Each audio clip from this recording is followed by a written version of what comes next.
I was packing for our annual fishing trip, feeling a mix of excitement and apprehension.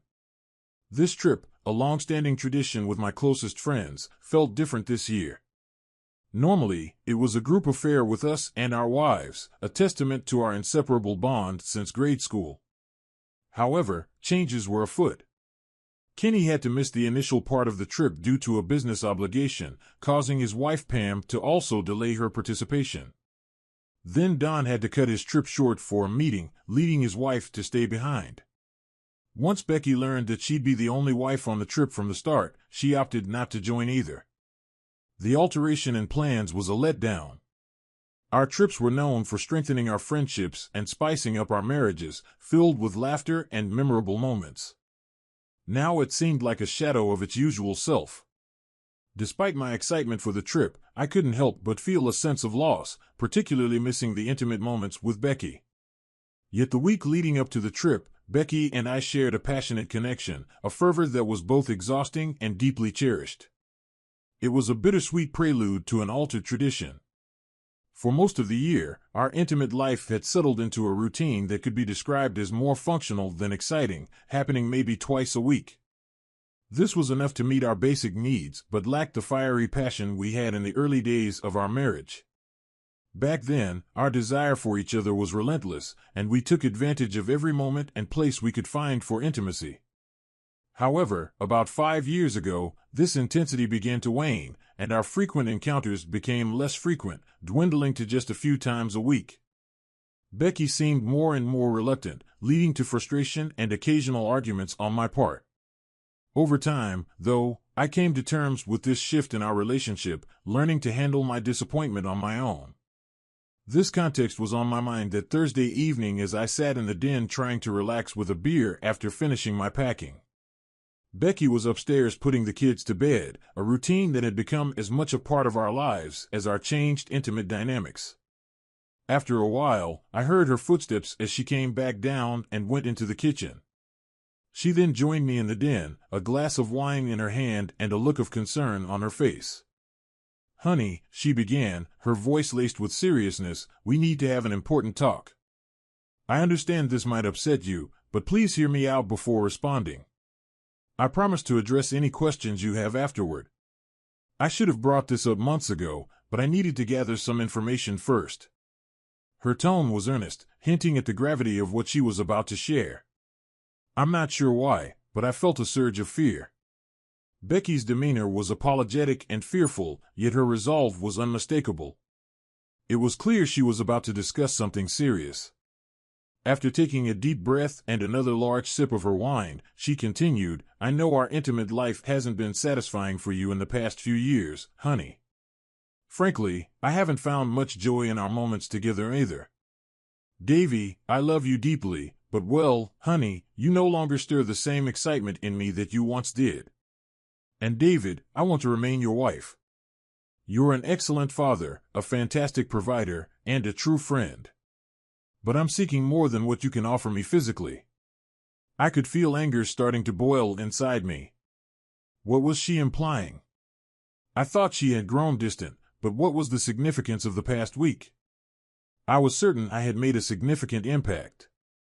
Just as I was about to interject, Becky raised her hand. "David, you promised to let me finish speaking before you responded." I bit down hard, forcing myself to lean back into my chair, trying to temper my rising frustration as she went on. "David, there's someone I've known for a while who captivates me in a way I cannot ignore. It's not just about sex, no, it's about making love in a way that I feel we can't anymore. I didn't want to go behind your back. I will still be here for you, but I need to be honest about my needs. Being with him makes me feel alive, reminiscent of how we felt at the beginning of our marriage. It's something I can't seem to get enough of." I jumped from my chair and began screaming at her. "You cheating witch! How could you?" Becky stood and jumped in front of me. She pushed me back and I fell into my chair. She stood over me and continued, "Shut up.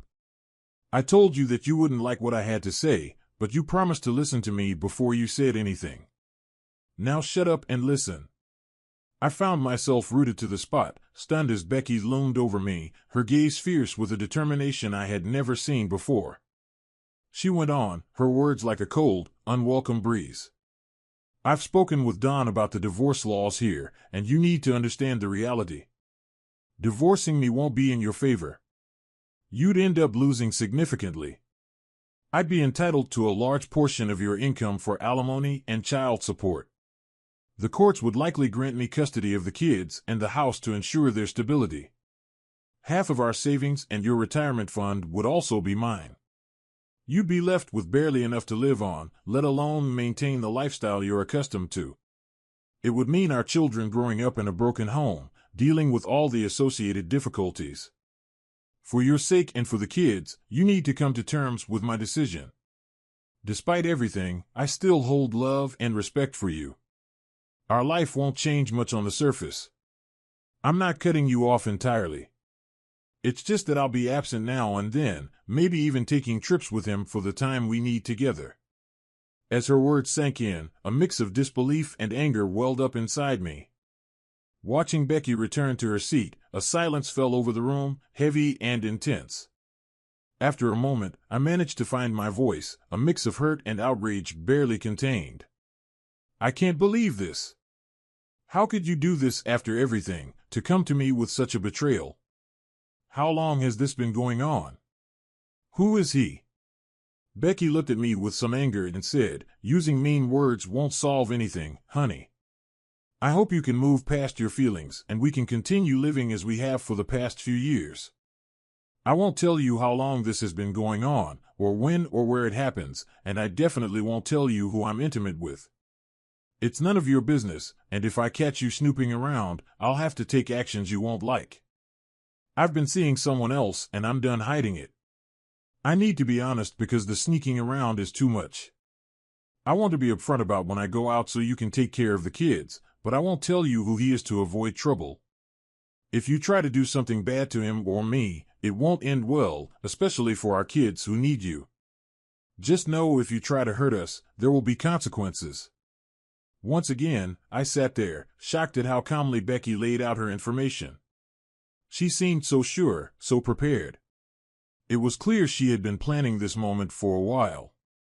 Despite my thoughts and comments, she had an answer for everything I said. I should probably call the guys and let them know I won't be going on this trip. We need to sort some things out, and I have a lot on my plate. I reached for my phone, but Becky grabbed my hand. Becky looked me straight in the eyes and said, "No, you're going on this trip. The kids will stay with your parents as we arranged. I don't plan on being alone for the next 2 weeks, and I don't want you around to cause any trouble or try to find out who I'll be with. You need this time away to process everything. I've made sure you'll actually go on this trip, and you won't like the consequences if you don't. You'll regret it if you change your plans now. My friends and I have everything covered. We have sources in town and almost everywhere you might go. If you try anything to find out about my lover or disrupt our lives, I'll find out and you'll face serious consequences. You have to accept that my plan is solid and it's what's best for me. If you cooperate, I'll make sure you don't have a miserable life. You'll continue living much like you have been." Becky went over to the desk and took out a thick envelope from her drawer of papers. She came back to me and handed it over. "Here, so you'll believe me. We made a written report of all your actions for the past month. Read it and you'll see we have it all down. We're aware of everything you do, and if you try to interfere with our plans, we'll know, and I won't go easy on you. Now I'm heading to bed. If you want some action tonight, come up. You'll see, not much has to change unless you start causing trouble." I sat there in shock. Who was this woman and what happened to my wife? I thought I knew her, but now I discover she's conniving and unfaithful. I watched her go upstairs, her hips swaying seductively.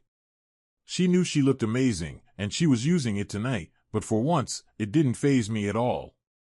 Finally, I opened the envelope and started reading. I was shocked. The report on me was incredibly detailed, capturing things I'd forgotten until I read them. It seemed like someone had been monitoring. my every move, noting even minor incidents like spilling something on my shirt. It documented my glances at other women, something natural for anyone. The thoroughness of the report made me wonder if someone wealthy or connected was behind it, given its detail and scope. The report contained private details, including conversations I thought were private. This made me question if I was being bugged.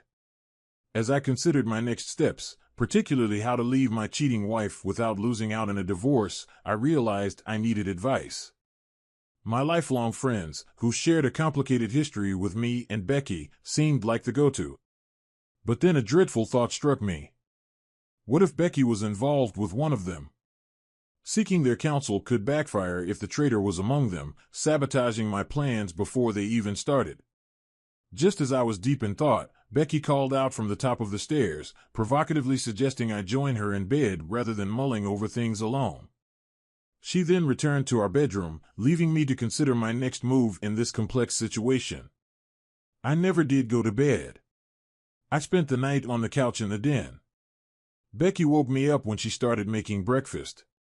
She was mad and made sure I knew it. "Get your sorry butt up, Dave. You need to clean up and get ready for work before the kids notice you didn't sleep in your own room last night. When you come back in 2 weeks, I expect you to act normal. If you mess things up in the family, I've already warned you about the consequences. I'm willing to meet your needs sometimes, but I expect you to do your part too. Just so you know, if you find another woman, I'm filing for divorce." I could feel the rage building up inside me. I yelled, "What's going on? You can mess around and think it's fine, but I can't do the same? Not that I want to, but why is it okay for you and not for me?" Becky smirked and said, "Come on, Dave. We both know you're satisfied with what you're getting from me now. If you go out looking for someone else, it's just to get back at me. I only seek outside the marriage because you're not meeting my needs as a husband. If you could give me what I need, I wouldn't have to look elsewhere, and I expect the same from you." I stammered. I was so mad I could barely talk, but I finally managed to respond, "I can't believe this. You never once talked to me about needing more or wanting to try something different in bed. You never asked me to do anything we don't normally do. How was I supposed to know you wanted something else if you never told me? I always made sure you were satisfied. Most of the time, you had multiple orgasms before we were done. How could I know something was missing when you acted like everything was fine and I was happy?" Becky stood there, then said, "Well, if you're asking now, you're really clueless, huh? It's not just about quantity, dear. It's about quality. You never learned how to please me, and I realized you never would. So I started getting what I needed elsewhere. Now get dressed. I'm tired of hearing you complain." I went upstairs and went through my usual morning routine. We had a quiet breakfast, and when our son Sean asked what was wrong, I started to explain, but Becky interrupted, saying, "Your father's just dealing with a little issue. He'll be fine after his vacation." She shot me a glare before focusing on her breakfast. At work, I decided to ignore some of Becky's advice and canceled my trip with the guys. We were supposed to leave straight from work and meet at our favorite Denny's to drive together. I had a spacious F-150 truck, so we'd load our gear into it. Roger would ride with me, and Don would take his car since he had to return on Wednesday. I talked to Roger, explaining that something had come up and I couldn't make it. I offered to let him use my truck to haul the gear. Roger exclaimed, "Oh, Dave, that's not happening. I just spoke to Becky, and she warned me you might try this. She mentioned you've been stressed lately, but she checked with your secretary and confirmed you have nothing important scheduled. I promised her I'd ensure you take this trip. If I have to, I'll come find you.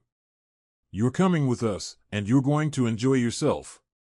I started to object and refuse outright, but then I felt a twinge of fear. What if Roger was, no? Becky said she was leaving this weekend, and Roger was joining me. But wait, Kenny was staying home and coming up midweek. Could it be him or someone else? I was stuck. I needed to think more and make plans. I wanted to buy some surveillance equipment, but how? From the report I read, Becky and her friends tracked my credit card purchases, phone calls, and even cash withdrawals. They could spot unusual spending overnight. I was sitting at my desk, lost in thought, when Becky called. As soon as I answered, she launched into a tirade. "David, I told you to go on your trip, and it's not wise for you to try to snoop into my affairs. Roger just informed me that you tried to back out. This is your final warning. Don't mess with me, or you'll lose everything and never see your children again. Do you understand?"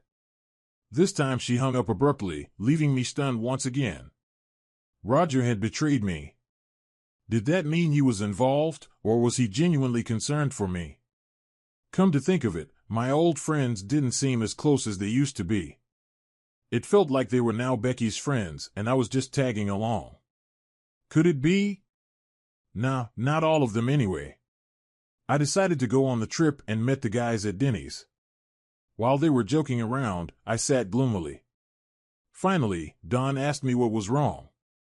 I hesitated for a moment, then said, "Becky has some crazy idea, and I don't know how to deal with it." I can hardly believe she meant what she said, but if she did, my marriage is in trouble. Roger glanced at Don and remarked, "You know Becky's style, Don. She rang me up earlier today, saying Loverboy here was trying to bail on our trip. She mentioned he's been on edge and hard to deal with lately and could use this time off to clear his head. I assured her we'd ensure he joined us and had a good time." Don chimed in, "Yeah, I've noticed his moodiness too over the past few months. He hasn't been as lively with us. A little adjustment in attitude won't hurt, and we can help with that. I've got beer and his favorite whiskey in my car." Turning to me, he added, "Nothing used to stop us from enjoying our cabin time. Sure, the ladies won't be there this time, but hey, more drinks and stories for us." We headed out, driving to the fishing spot by the stream. It was a short 2-hour ride, and we arrived in time for some serious drinking before bed. The next morning, both guys insisted on fishing, so we set off. The fishing helped me forget about the past few days, but thoughts of Becky crept back as we returned to the cabin. I couldn't believe she meant what she said, but it lingered in my mind. Instead of focusing on what I needed to do, I let the guys convince me to keep drinking with them. Later, during supper, as we continued drinking, Don looked at me and asked, "Okay, Dave, spill it. You look like you lost your best buddy, but I'm still here. What's eating you?" I thought, why not? If I didn't talk to someone I trusted, I'd lose it. These guys were trustworthy. We've been pals since school started. I spilled the beans to Don and Roger about my marriage's declining bed life over the last 3 years and Becky's bombshell from Thursday evening. After I finished, Don looked at me and said, "Wow, Dave, are you sure that's what Becky said? I can't believe she'd even think something like that. We've known her for years, and she's the sweetest, most caring woman I know." "Yeah, I know, but that's exactly what she said, as far as I recall." "Is it really true?" Don leaned back and said, "Well, Dave, I can't predict the outcome of a divorce, but she's right about some things. If she's really doing what you say, you have to decide how to handle it. If she's discreet, you need to consider if breaking up the family and the emotional toll on the children, you, and Becky is worth it. In custody battles, the courts usually favor the mother unless she's proven unfit. You'd likely lose custody of your kids. It's true you'd have to financially support them until they're grown, including college expenses. Because she doesn't work, you'd have to pay alimony until she remarries. You might lose your home, either giving it to her or selling it and splitting the money. You'd also have to share your savings and retirement funds. Child support is calculated by a formula that heavily burdens the supporting parent. Expect to lose a big chunk of your income for child support. You'd also need to provide health care for the kids." Dave was stunned. Hearing his attorney friend lay out the situation was even worse than Becky warning him about the consequences of her infidelity. "I have to know. She won't tell me whom she is with, and I need to know. When I find out, I will make sure she isn't with him any longer. Dave, as your friend, I get where you're coming from, but as a court officer, I have to advise against that. It's tough, but I'm obligated to report these things. If harm comes to any of Becky's lovers, I'll have to report you. My suggestion, just deal with it and keep things normal. Maybe if she's cheating, she'll change her mind or get it out of her system. Either way, it seems like sticking to the status quo would be better for you. Dawn, I can't believe you're saying this.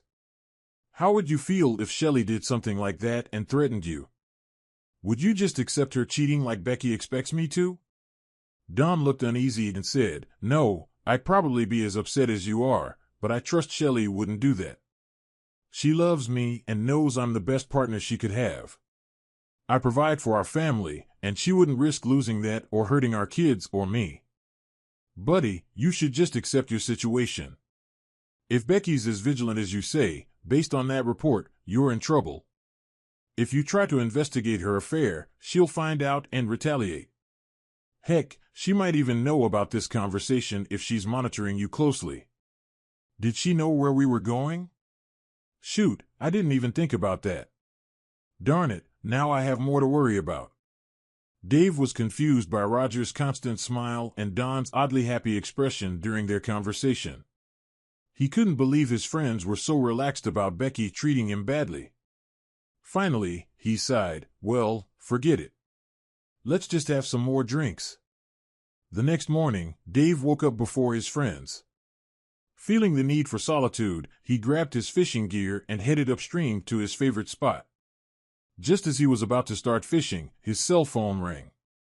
He always kept it with him, although reception was spotty in some areas due to weak signals. He was surprised to get reception here. Seeing it was Becky calling, he chose not to answer. After Becky left a message, he listened to it. He was shocked to hear her say, Well, honey, my sources say you got some good advice from Dom last night. I hope you're going to follow it. I love you, and you're too good of a provider and father to lose. But if you do something foolish, I can manage the kids without you. Now have fun. Dave stared at the phone in disbelief. He knew the cabin didn't have cell service and there was no landline. So how did she find out about his conversation with the guys? Oh no, his gear must be bugged, and someone must be nearby to pick up the transmission. He needed to search for it later. Dave didn't notice Roger and Don standing at the edge of the trees while he listened to the message. They grinned, gave each other a thumbs up, then vanished back into the woods, heading towards the cabin. Roger glanced at Don and asked, Do you think that'll do it, or should we keep the pressure on for a bit? I reckon we should keep those detailed reports going for a month or two, and we've got to keep urging him to just accept it. We've got a good thing happening now. If we can persuade him to let Becky keep fooling around and spend some full nights and weekends with us, we'll be way ahead. Imagine how much better it'll be to have longer sessions with her without any time constraints. She's so hooked on what we give her in bed that she'll do anything we say just to have more. If we play it smart, he can clue in our wives about the issue, and we can tell them we're out at night helping him figure out what's going on. That'll be solid cover. Dave fished until nearly noon, but his mind wasn't on it. He spent most of his time pondering his marriage, trying to figure out how to uncover Becky's affair, end it, and get back at her. However, he knew he couldn't do anything until he found out who, when, where, and why, if possible. On a cozy Friday evening, as the anticipation of their friend's arrival grew, Becky and the man beside her shared a warm, intimate moment after spending the day preparing for a weekend at the cabin. They finally had some time to themselves. Becky, feeling playful and affectionate, approached him with a twinkle in her eye. She handed him a drink and sat close, their conversation flowing easily. The atmosphere was charged with excitement for the weekend ahead. They shared laughs, reminisced about past adventures, and eagerly discussed plans for the days to come. As they sat together, the connection between them deepened. Becky, feeling bold, leaned in for a tender kiss, which he warmly reciprocated. Their affectionate exchange soon turned into a gentle caress as they continued to express their fondness for each other. Becky, feeling the warmth of the moment, whispered sweet nothings into his ear. The air was filled with anticipation, not just for the immediate tenderness they shared, but also for the joy that the coming days with their friends would bring. They talked about their friend's upcoming arrival, speculating with excitement about the activities they had planned. The mention of a friend's expected visit on Wednesday added to the bubbling excitement, sparking further conversation about the adventures that awaited them. As the evening progressed, they remained close, cherishing each other's company. Their connection was a testament to their deep bond, one that was amplified by the shared joy of the imminent reunion with their close friends. In that moment, they were reminded of the simple pleasures of companionship, the anticipation of good times ahead, and the beauty of moments spent with someone special. Becky exclaimed, "Oh God, I've been craving this for so long. I can't wait for the others to arrive. Isn't Dawn supposed to be here early Wednesday?" "Yeah, baby. Then you'll have both of us for 2 whole nights before I have to help babysit your loving hubby. Oh God, I'll be so relieved when we can all 3 be together at once. Just being with 1 or 2 of you at a time has been tough. After what you've done to me, there's no way Dave alone can satisfy me anymore. Do you think we've covered everything?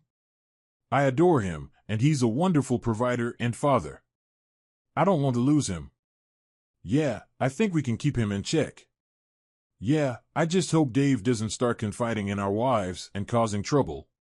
We've been doing fine the last 3 years. I think we should have been content with how things were instead of getting greedy like this. Having you to ourselves all night or on a long trip sounds nice, but I'm not sure we can push Dave this hard. We might have unleashed something uncontrollable. Well, the bugs we planted and the few things we found that make him look bad should make him back off. I just wish he wasn't so straight and honorable. It's unbelievable. We haven't found anything shady he's done. How can a man in business for himself not take advantage of situations to make extra cash? Oh, by the way, Becky, are you still keeping an eye on the finances and transactions like we discussed? Yeah, I convinced the bank to limit his cash withdrawals, but I can't control his check writing. At least we can track them if he does. I wish I had a way to monitor the business more closely. Now I regret pushing him to hire office help so I could stay home with the kids and be a housewife. Becky chuckled, then added, "Of course, if I hadn't insisted on staying home, we wouldn't be having as much fun, would we? I was so frustrated only being with you all a couple nights a month or on trips.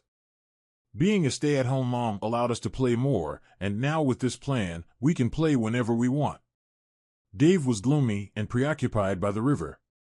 His friends attempted to chat with him and lift his spirits, but they weren't making much headway. They got him drunk on Tuesday evening. After he passed out from intoxication, Dawn and Roger retreated to the porch to converse quietly. Roger expressed concern, saying, "I'm starting to fret, Dawn. We've been talking to him for 4 days, and if anything, he's becoming more determined to leave Becky and seek revenge on her lover. He's on the brink of exploding and going wild. How are we going to manage the situation now? It all seemed so promising and simple when we devised the plan to control him and spend more time with her. What if he finds out and tells our wives?" Dawn reassured him, saying, "Relax, Roger. I can manipulate him in the divorce proceedings and paint her as an angel. Even if she does divorce him, so what? We only embarked on this because she said she wanted to keep him around. I'll admit banging her while she's married to him gives me a thrill, but she'd still be just as enjoyable if she weren't married. We just need to prevent him and our wives from discovering the truth so we don't get screwed over. We might need to resort to some physical persuasion, but let's wait and see how things unfold in a week or 2. Dave couldn't hear the conversation clearly, but he had awakened and caught snippets of their discussion on the front porch. He understood they were upset that he was stubborn about accepting Becky's infidelity, and they believed they needed to convince him to be more tolerant. Now not only was he angry with her, but he was also angry with them. Before drifting back to sleep, he resolved to handle the situation without their assistance. Over the next few days, Dave grew more distant from his friends. Roger and Kenny grew genuinely concerned when all he would say about the situation was, "I'm going to find out who the woman is sleeping with, and both she and they are going to pay big time." Finally, the day arrived for them to head home. Once again, Roger rode with Dave, but there was no conversation in the truck. Kenny drove his own car, and as soon as they reached an area with good cell service, he called Don. Don and Becky sat in Dave's living room and listened as Kenny reported on Dave. He's boiling with anger. If anything, he's even more determined to make you pay than he was when I got to the cabin. I'm not sure what to do, but I think we should lay low until he calms down. If he catches us, it could get ugly. Becky sat in shock, tears streaming down her cheeks, and she was almost hyperventilating. Don, with clenched jaws and a red face, sat beside her. After a brief conversation with Kenny, Don turned to Becky. He pulled her close and began caressing her breasts to calm her down. As he touched her, he said, "Becky, don't worry. I didn't want to resort to drastic measures if we didn't have to, but it seems like we have no choice now. See how he behaves this weekend and let me know on Sunday evening. If it seems like he's going to cause trouble, we'll file on Monday. I can freeze all your personal accounts, and I believe I can freeze the business accounts pending court approval for all expenditures. We can convince the judge that he might drain your accounts and ruin the business if we don't take control." Dave came home late on Friday night and found Becky in the living room looking upset, as though she'd been crying. She seemed disheveled and was only wearing one of his shirts. As Dave walked by, he noticed something odd about her appearance that made him very upset. Becky looked at him defiantly and seemed to be provoking him with her posture. Dave was really angry and just walked by Becky without saying anything. Becky tried to follow him into their bedroom and even attempted to join him in the shower, but Dave firmly told her to leave, expressing his disappointment and anger about the situation. He told her that he had hoped they could resolve their issues, but now he felt there was no chance for that. Dave warned Becky that even though she had hurt him, he would find a way to respond to her actions and those of the person or people she was involved with. After getting himself together, Dave quickly packed his things into his truck, going back and forth from the house. While packing, he overheard Becky on the phone. One of the last things he tried to do before leaving was to transfer money from their joint bank accounts, but he discovered he was locked out because the password had been changed. This made him even more angry. Turning around, he saw Becky watching him, which only added to his frustration. Becky appeared remorseful as she spoke. "I hoped you'd come to your senses and we wouldn't reach this point. You realize you're making a grave mistake, right? I love you more than any man I've ever known. I don't want to lose you. If you persist, you'll risk losing the business and everything we've built. Just so you're aware, I've hired Don as my lawyer. I just spoke with him and informed him of your behavior. He'll be in touch." Dave was stunned. He knew Don was also her friend, but geez, he'd been Dave's attorney since he started practicing law. He couldn't believe Don would betray him like this. Dave left his home and drove straight to his office in a warehouse complex. He planned to stay in his office and conference room for a while. On the way in, he stopped at the gate and spoke to the guard. "I'm having some trouble with my wife. She and her lover have threatened me. I need you to call in extra security and keep all unauthorized persons off the property." Saturday morning around 10 a.m., Dave was leaving the complex to grab breakfast when he got halted at the gate. A man approached him, confirmed his identity, then handed him an envelope saying, "You've been served." After the man left, Dave opened the envelope and found a restraining order.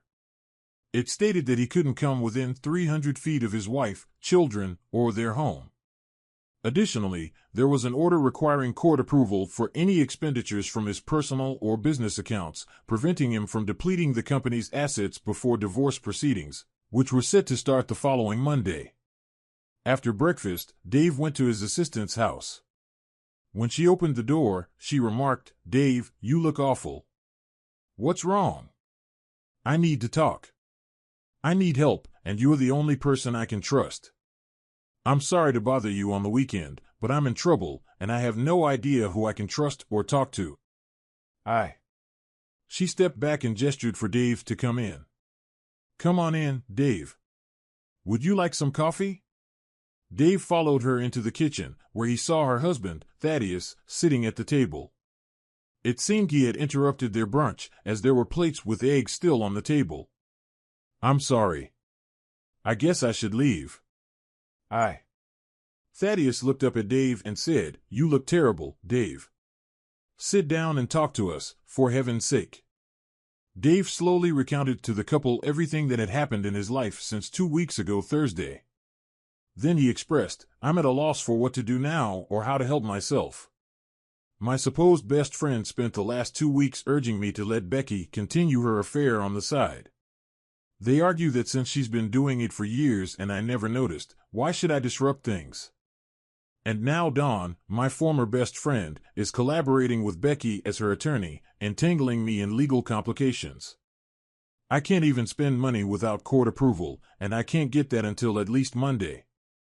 My best friend is taking Becky's case, so I'm cut off there. I'm not even sure I have enough money to eat. All my credit cards were declined when I tried to pay for breakfast." Gertrude leaned back and said, "Dave, I can't believe Becky would do this to you." She turned to her husband and asked, "Dad, can't we offer him some financial assistance?" Her husband nodded in agreement. Dave sat at the table feeling angry, helpless, and determined to seek retribution like never before. Thad pondered for a moment before stating, "If what you say is true, you need some serious help. I just hope there isn't a bug hidden in your clothes somewhere." His eyes narrowed, and he added, "Come with me, Dave." They headed downstairs into the walkout basement. Stopping at the bottom of the stairs, Thad instructed Dave, "Undress right now and give me your clothes. There's a shower over there, and I'll bring you some of my clothes to wear. I'll take yours to the front door. After you've cleaned up, we'll talk. I doubt there's a bug in our house, but they might have followed you here and planted a listening device outside." Dave changed into some old sweatpants belonging to Thad, and then all three of them retreated into a cement storm shelter beneath the stairway. He felt foolish as he began to speak, but Thad and Gertrude stopped him. They spent the next hour communicating through written notes, planning out their course of action. After covering all possible scenarios, Thad left to contact individuals whom he believed could assist Dave. They agreed that Dave would have minimal interaction with these people and that Gertrude would lend him the necessary funds to start the investigation. While it was assumed that Becky would halt her activities, they planned to monitor her and Dave's 3 friends for a while. On Sunday, Dave, Thad, and Gertrude decided to catch up over lunch, enjoying each other's company and sharing laughs. At the same time, Becky hosted a meeting at her house with Dawn, Kenny, and Roger to discuss some pressing matters. After their meeting concluded, they all took a moment to relax and share their thoughts on the situation. Roger, looking concerned, broke the silence. "I'm feeling uneasy about all this," he admitted. "I'm not sure if it was a good idea to meet today. What if Dave finds out we were here? Maybe we should keep a low profile until we figure things out. We had a stable situation for over 3 years, and pushing the boundaries now seems risky. I'm worried this might not end well for us." He continued to share his anxieties about recent events, expressing doubt over their strategy and concern over Dave's recent activities, particularly his time spent with his secretary and her husband. Roger mentioned that their surveillance hadn't picked up anything suspicious, but he was still nervous about the potential repercussions of their actions and decisions. "Stop complaining. We've got Dave completely under control. He's unable to access any money, and we're keeping such close tabs on him that we'll know his every move before he even makes it. Right now, he's with his personal assistant and her husband, feeling sorry for himself. If he tries to leave, we'll be alerted before he's even out of sight. He can't even make a call without us knowing what he's saying, whether it's from his phone or hers." On Monday morning, Dave started searching for a new attorney to represent him. He spoke with several unscheduled appointments with 2. It was a challenge for him because Dawn had been his legal counsel for years, but now that Dawn was representing Becky, he had to find someone else. Eventually, he decided to hire Sally Hawk, who impressed him during the interview and came highly recommended. Their first course of action was to initiate legal proceedings to release Dave's business accounts and secure enough funds for his living expenses. They also opted to hire another private investigator firm to monitor Becky. Dave authorized wiretaps on his house and video surveillance. Furthermore, he gave Sally the green light to start divorce proceedings based on adultery. Later that evening, Thad handed Dave the footage captured the previous day. Naturally, Dave was devastated. Discovering that Becky was involved with all three of his friends only fueled his anger further. However, he now knew who he was up against. The following morning, he went to his office and made 5 copies of the CD. He distributed one to each of his friends' wives, one to his attorney, kept one for himself, and placed the original in a safe deposit box. Additionally, he uploaded the video to various amateur XXX sites on the internet using the participants' real names. He set up the site as pay-per-view, with the funds directed from a PayPal account to a bank in the Cayman Islands. He smirked, realizing Dawn had given him a key to his office, allowing Dave to set up the site from there, implicating Dawn if the tracing led back. Dave also sent still images of Becky's actions to several of her friends and family members via email. He executed all of this using the free computers at the college library to avoid suspicion. Although he briefly considered using Dawn's office, he dismissed the idea, knowing it would appear suspicious, as Dawn wouldn't engage in such activities. Using the college computers was straightforward for Dave. He had done so multiple times before without getting caught. Despite the requirement of a student ID card and password for logging in, Dave often found machines left logged on, allowing him to use someone else's credentials.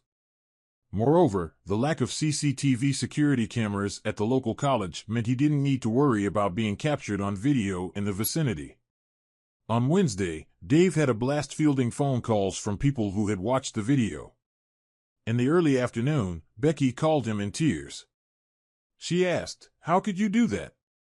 I thought you loved me. I told you it was just sex because you couldn't give me what I needed.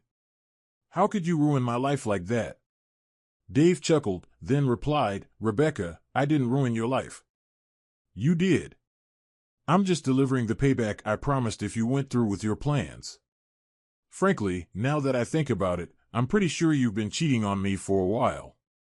There were plenty of times when one of the guys would make sure I was out, and I'd come home late. A lot of things that didn't add up then make sense now. By the time I'm done with you and those jerks, you'll regret ever doing this." Later that afternoon, Becky's sister called. She said, "You poor fool. Looks like you finally figured out about your oh-so-perfect wife. I assume you're the one who sent this video. Well, now it seems she and I can share the boys.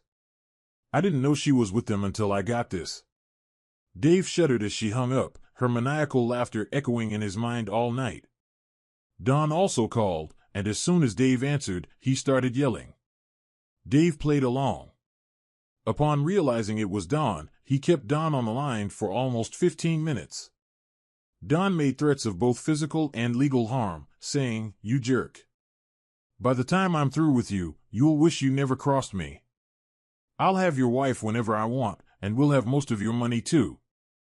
If you had just done what I told her, you'd still have a family, money, and a life. After I'm done with you, I'll have the guys rough you up.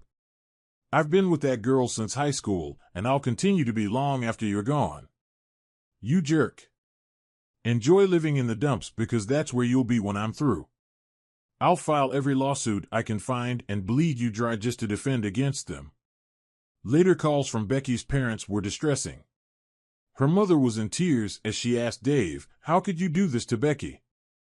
I understand she hurt you deeply, but spreading pictures of her everywhere was too vengeful. Couldn't you have resolved this in a more civilized way?" By the time Dave decided to head home for the evening, he felt content with his actions so far.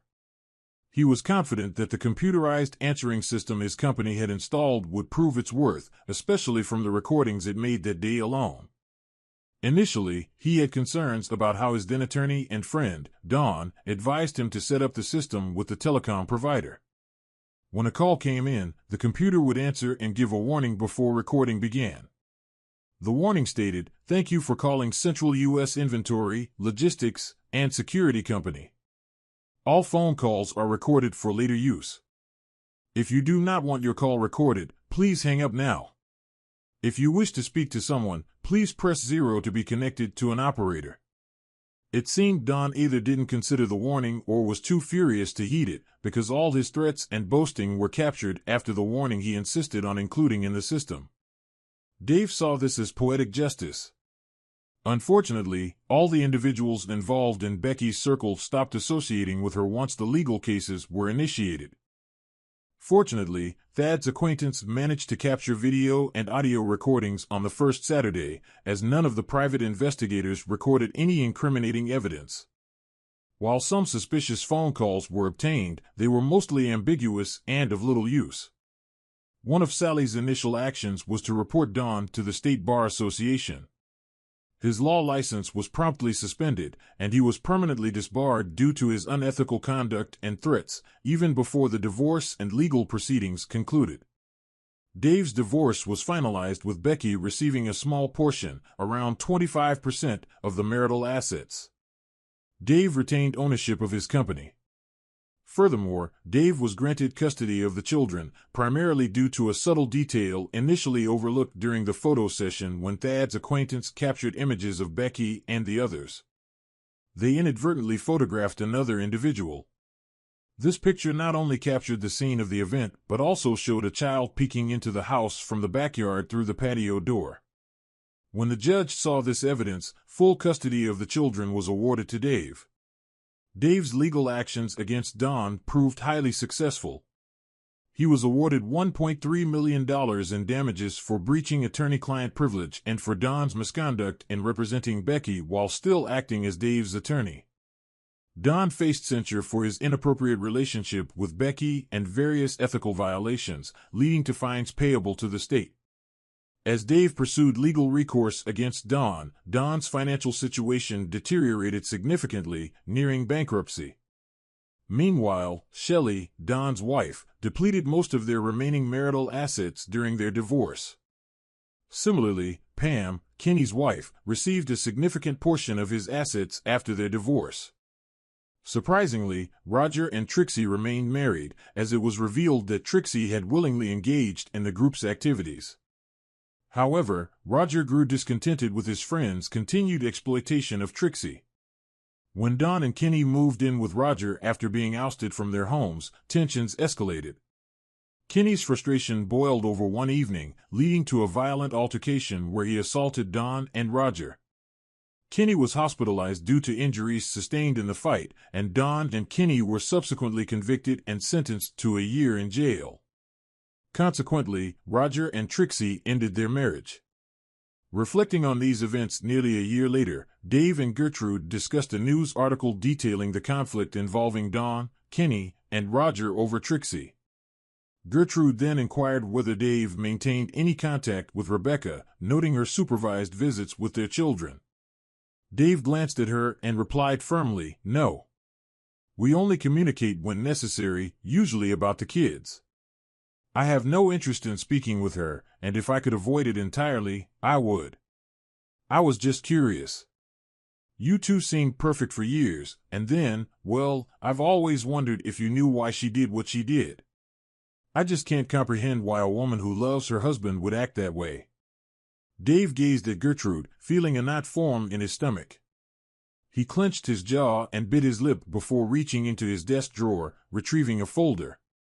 He handed it to Gertrude. "I don't know why I held on to this letter. I'm not even sure why I agreed to read it. Remember when Becky's mother visited the office in tears about 7 months ago? She gave me this letter and insisted I read it before she left. So I did." Gertrude opened the folder and read the following. "Dear David, you may question why I still call you dearest, but despite everything, you're the man I love. I've made mistakes that hurt you, and for that, I'm deeply sorry. My actions weren't intentional, but I need to come clean about them. Our past relationships with our high school friends were complicated, but they didn't affect us until I made a mistake on our 9th anniversary. You were busy with work, and I ended up drinking too much at a Valentine's Day party. Feeling lonely, things took a turn when Don and Kenny drove me home. Reminiscing about past encounters led to a moment of weakness where I gave in to temptation with them that night. I experienced feelings and pleasures that were intense and new. This led to more encounters with them, sometimes individually or together, whenever you were away. These moments were filled with excitement and fear of getting caught, which somehow added to the thrill. Don later suggested an arrangement to avoid the risk of getting caught, believing you might accept it to keep our family intact. I convinced myself you might agree, hoping to avoid losing you and our children. But I realize now how much pain and betrayal my actions have caused you. I'm truly sorry for the hurt I've caused. I hope you can find it in your heart to forgive me. Yours always, Becky. Gertrude glanced up after reading the letter, her eyes teary, but she held back her anger. Dave, I truly believe she still loves you more than anyone else. I know she's hurting, but Dave, she was nearly as much a victim as you were. I think your friend Don was a predator. You know, over the years, we've both heard some terrible rumors about him. I wouldn't be surprised if he intentionally got her drunk that first night. No man of high moral character, no true friend, would take advantage of her like she said he did. Yeah, I know, Gertie. But, well, I'm not entirely sure she gave me the whole truth there. She always seemed to pay more attention to Don than I would have liked. I brushed it off, but there were several times we argued after a party because I thought she was too friendly, letting him take too many liberties. But I never caught them in anything substantial to confront them about. I have to admit, after Don's phone call when I finally caught them, thanks to you and Thad, I had enough doubts to get DNA tests done on the children. You can't imagine how relieved I was when the test confirmed I was their father. Well, anyway, I believe she thinks she loves me, but I don't think it's genuine love. It's more like infatuation, maybe a deep affection. I was easy to live with, a good provider and father. I now realize I was probably her last choice, and we married because, well, I'm not sure why she married me. I loved her deeply, but I don't think she felt that same depth of love for me. I believe that's why she cheated and continued to do so. She was selfish and only cared about her own pleasure, needs, and desires.